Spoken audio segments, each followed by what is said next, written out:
Welcome to You've Got This with Sarah Hamaker, a podcast to encourage and equip moms along their parenting journey. Join Sarah each week as she interviews dads and moms like you and discusses the joys, challenges, and rewards of raising kids. Hi, and welcome to You've Got This. I'm your host, Sarah Hamaker, and I'm so glad you joined me. Today I have with me Dr. Nicole Beurkens. She holds a doctorate in clinical psychology, and she's the founder and director of Horizons Developmental Resource Center in Michigan. But I think more important for our topic today is she's an expert in evaluating and treating a wide range of learning and mood behavior challenges. And I think that some of the things we're going to talk about today about electronics and screen time, you're going to find very interesting because of all the new research and things that have been happening in that area. And with school in session now, a lot of our kids have to be online to do their homework. So welcome, Nicole. Thank you for joining me. Oh, great to be here. Thanks so much. Now, as my listeners know, I have 4 children, and I believe you have 4 as well. Is that right, Nicole? I do. Yep. 13 to 19. Okay. So your mine are a little bit younger. I have 2 high schoolers, a middle schooler, and then an upper elementary age school. And my middle schooler and high schooler, our school just went 1-to-1 with laptops. I'm not quite sure how I feel about that. Yeah. Well, and that's really interesting because actually there's some school districts now that have been doing that for a while that are backpedaling on that because they've discovered that actually the research doesn't support that it's very helpful for learning. So it's interesting as schools kind of jump onto that bandwagon to see what happens with that. But I think a lot of us as parents have concerns about that given just the amount of time that kids are spending in general in front of screens every day. Right. And I think that I will say that at least in our pyramid, that they've been pretty thoughtful about it. Awesome. And you know, my daughter who's in 10th grade now, when she was going into the 8th grade, she was part of a very small pilot program where they had, like 300 out of the 800 kids had laptops, and the teachers had been trained with how to use them in the classroom, and they were trying to be very thoughtful. So I feel I'm not quite as, oh my goodness, this is happening, as I might have been if they hadn't taken those steps. But you're right, so many school districts are just like, hey, all the kindergartners get an iPad this year. Yeah. Woohoo! And I'm like, and how is that helping them? Right. you know? That's right. And I think the big concern, parents, we see that kids in general are spending more and more time. And then, it becomes difficult to think about how to regulate kids' use of those devices, how to manage amount of time spent when we realize that, oh my goodness, our kids are getting home at the end of the school day. And sometimes they've already spent several hours, right. Even before that in front of a screen. It's tough for parents. It is, and I know one of the things that I definitely wanted to talk with you about are some of the detrimental effects of screen time. Yeah. Because when I coach parents, sometimes they'll give me they'll talk about their kids' symptoms, and one of the questions I ask, well, how much screen time do they have? That coupled with how much sleep are they getting? Because both of those, I think, and correct me if I'm wrong because I am not the expert in this, but I think both of those can kind of mimic some of the hyperactivity, the lack of focus when they have too much of it. Absolutely. We are seeing just a huge increase in the number of kids and teenagers who are exhibiting symptoms of, as you mentioned, like ADHD, attention problems, hyperactivity, impulsivity problems, but also things like anxiety, depression, dysregulated mood, those kinds of things. And there is a direct connection for many kids between those types of symptoms and the amount of time that they're spending in front of screens. And there's a big connection between the sleep issue and screen times too. And so, I've been seeing this in clinical practice over the last 10 to 15 years as electronic devices, as screen time has become more and more a part of the fabric of everyday life for kids, which there is an upside to that, right? Technology is here to stay. It's an amazing thing. It can bring amazing benefits to our lives and to our children's lives. But there is also, as with anything, a downside when there is excessive use. And, I think one of the challenges is we're the first generation of parents raising kids in this 24/7 constantly connected, culture of devices all the time. And so we don't really have a model to look at in terms of how do we manage use of devices for ourselves as adults, and for our kids.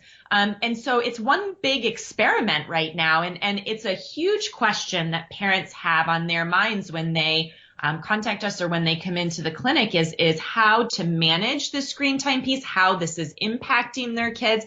And I'm here to say that it's not just what I'm noticing in the clinic. It's what the research is showing, that overuse of these devices as kids' use of electronic devices, their amount of time spent in front of screens on social media, these kinds of things, as that increases, so does the risk of symptoms of things like ADHD, serious mood disorders, anxiety, those types of things. So parents are right to be concerned about it. Right. And I think that sometimes it can be, frankly, it can be hard to be the parent who's not giving their fifth grader a phone.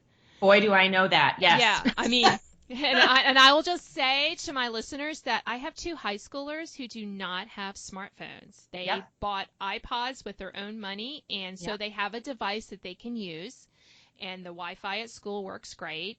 Yet they cannot, it just is that little bit of a less connection, and they're happy, I'm happy, everyone's happy, but that was not until they got into high school. So it can be done, and yes, sometimes they were like, but Mom, everyone has it, and I'm just look at them because they know what I'm going to say. I am not their parent. That's right. That's exactly right. I think, what has happened is we've gone to this place where these devices, especially the handheld devices, the tablets, the smartphones, the iPads, they've become such a part of life and been marketed really as something that can and should be used with even young kids, that you go out in the world now and you see kids. My family was at dinner, on the way back from a road trip last night, and we saw a family there with 2 young kids. Both of those boys, I would say, were under the age of 6, sitting at the table at the restaurant, both with their own iPad tablet set up. And this has become more of the norm, as you mentioned, elementary age kids, middle school age kids with smartphones. And the thing is, as parents, we have to stop and realize that this is the equivalent when we give these kinds of devices, especially if they don't have, limits and things on what kids can access. It's the equivalent of giving a Ferrari, to a kid who doesn't even have their driver's license yet. We're putting really powerful devices in the hands of children and teenagers who haven't yet developed what we call the executive functions in their brain to be able to really consider the risks and manage the use of that well. We need to teach that. And what I'm seeing is so many parents who are just giving kids these devices and not following through with, having limits on them, or using parental monitoring software, or having ongoing communication and conversation with kids about what they're accessing, what they're being exposed to. And the reality is that there's a lot of stuff that kids can access even without meaning to, that can really have detrimental effects for them. And we need to be aware of that as parents. If we're going to hand these devices to our kids, we need to be willing to step up and be really involved in helping guide their use of those devices. Yeah, and I love that point, Nicole, because, we've been out to eat and we've seen families, I remember one of my kids commented, they're like, Mom, they're not even looking at each other, because they're all looking at their devices, even the young kids. And, it can be messy to have toddlers at a restaurant. Okay. There was periods of time when our kids were little where we just never went out to eat because, it was just going to be, I remember those times. But because we decided, family is important, eating together is important, so we worked at it at home, and then when we're able to go out to eat, and it's great. But the thing is but we also know that we're not doing our kids any favors if we don't allow them to have that downtime, to be a little bored, to not constantly have that, but that endorphin rush, right, that we get from those devices. And I think that what you mentioned some of the anxiety and hyperactivity, but I think some of the other additional research shows that kids have trouble even learning to read and to think critically in school because of these too much time on these devices. Well, that's absolutely right. There's research, many studies now that have come out showing that children who have excessive use of digital media, of screen time at young ages, it negatively impacts their communication development, so their speech and language development. It negatively impacts, as you mentioned, their ability to just sit and focus or not do anything. So they become very impulsive, hyperactive, looking for that next piece of stimulation, not able to initiate or develop their own interests or activities. It impacts their learning, their reading, those kinds of things. And I think what's frustrating and what's hard for parents is a lot of the companies that create apps, software, devices, they really market these things as, oh, this is going to help your child learn. You should put your really little kids, you should put your babies in front of these things. And the reality is that is not true. In fact, the American Academy of Pediatrics, which is the only child-focused professional organization that has really come out with good guidelines for this. They say that children under the age of 2 should not be using screens, with the exception of doing like maybe FaceTime with a family member or, something like that. Parents, those kinds of things. And then between 2 and 5, we should be limiting it to an hour a day of high quality programming. And here's the key, with a parent or another adult there to guide the use of that, to read an interactive book together, to watch a video or something together. These devices, when we just put our young kids in front of screens as a way to occupy their time, keep them from, bothering us with things, whatever, while it may be convenient in the moment, it really does take a toll on not only their physical development, but also their emotional development, cognitive development. We really need to be thinking about that. And then, of course, as kids get older, the recommendation used to be, before they were in schools and everything else all the time, the recommendation used to be that elementary, middle school age kids, that we had, about a 2-hour limit. Well, most kids have exceeded that now from the time they, they even get home. So now our guidelines are more around prioritizing other meaningful activities above screen time. So instead of a set limit, and every family needs to figure out what works for them, but what I really work with, parents to do, what we've done at home, is prioritizing other things. So you need to get physical movement in. You need to be reading an actual book. You need to have your homework done, your chores done, spending time outside. All of these things are the things that we prioritize and spend our time doing. And then if there is extra time, then that is a time that could be maybe for some screen activities. Yes, and I think that is so important, because that's, and as you said earlier, I think, Nicole, that we need to model that as parents as well. If we can't put our phone down for dinner, if we can't, read a book to our, preschooler without checking our phone, if we can't do these things, if we can't go outside and throw a ball with our middle schooler for 20 minutes without, having to look at incoming text or whatever. I mean, that's sending them a dual message. This is, I think, one of the most important times where we need to practice what we preach. Absolutely. Parent modeling is hands down one of the most important things, that needs to be a part of this discussion, because children, even really young children, they see what we do, right? And so if we're saying you need to put your screens down, you need to do other things, but then what they're seeing is us constantly on devices, constantly distracted, constantly multitasking. There's a mismatch there, and they pick up on that, and they're much more likely to do what they see us doing, right? So we need to be the model for that. And I think, some simple starting points that I give families are like device-free meal times. Right. In my personal and professional opinion, and the research shows this over and over again, meal times are a time for eating, for relational, social connection, for communication. There's so many important things about family meal times for children and for adults. Devices have no place there. So device-free meals are a great starting point. We all put our devices away. We come to the table and we eat together and we focus on that. And that's something that's been a big, thing in my own family at home. And it's what I advocate at the clinic. And then definitely having routines and activities and things that you engage with your kids every day where the devices are away.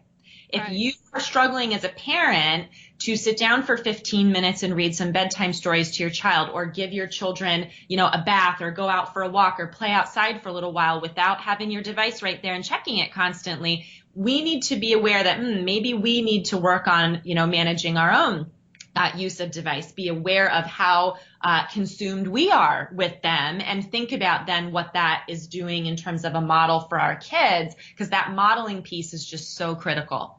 Yeah, and it's also, I think, about making sure that we keep those, strong connections with our kids, because we're not connecting with our kids when everyone's on their own device. That's right. And if we don't have that connection, then we really can't have conversations about even the usage of devices or anything else. And if we, when we lose that, I think the family really suffers. Absolutely. And those relational connections are just so critical at every developmental stage. And, especially at the teenage stage, I can say now, with having 4 teenagers in my house, those can be challenging years. I call them the come here, go away years, right? And our kids are pushing us away. The next minute they're needing us. But the reality is that our teens and even our young adult children need us more than ever.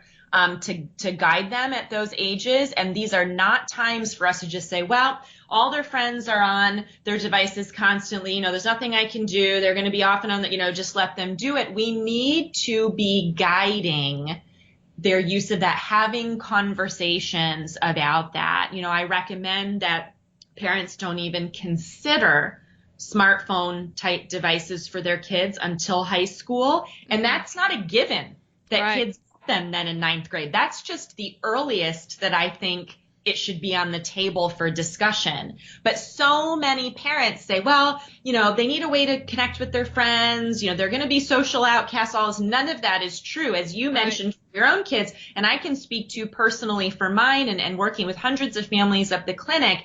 In a way, that's an excuse that we use as parents to not have to deal with the issue, right? The reality is, just like anything else that we may value and put limits on for our kids, devices are the same way. And while it may be true that many kids are, especially once they get to middle school, are having these devices, are doing all kinds of things on them, that doesn't mean that we just throw our hands up and go, well, this is just the way that it is. We need to be carefully monitoring if they are going to have devices, what apps they have access to. My children have very limited access even when they get to the point where my husband and I feel that they are exhibiting a level of responsibility and self-management where we're willing to allow them to try, a smartphone device. And that age is different for every kid. Right.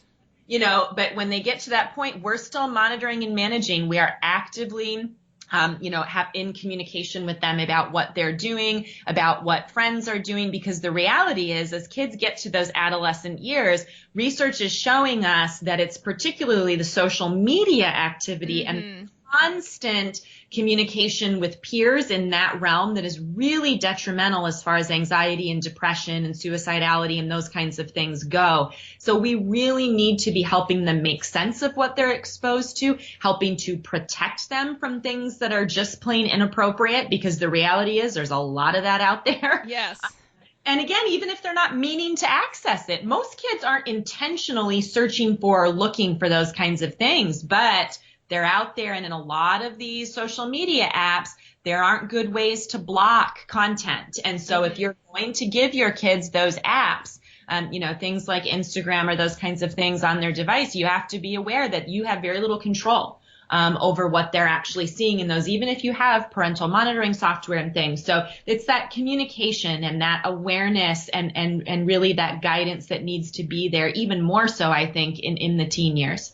Yeah, and I think also, talking with our schools and making sure our voices are heard there as they go to more and more schools go to one-to-one Yeah. devices and stuff. And I will say that our middle school, which is 7th and 8th grade where I am, Hmm. they're going to one-to-one this year, but they also said, and this means that nobody needs their phone. So we're giving you little packs. You're not allowed to use your phone now during the school day. And they're Beautiful. giving them these little like device. They can stick their phone in there so they can keep their phone with them, but they can't access it during the Fantastic. day. And I was like, yeah, that's really great, because they're like, everyone's going to be able to access the same stuff Yep. online. They used to let them use them to access stuff in class and things like that. But I was like, I was really impressed that they did that for the middle school. Now, of course, they don't do that for the high school, but Right. those are older. That's fine, Right. But I'm I glad, think yeah.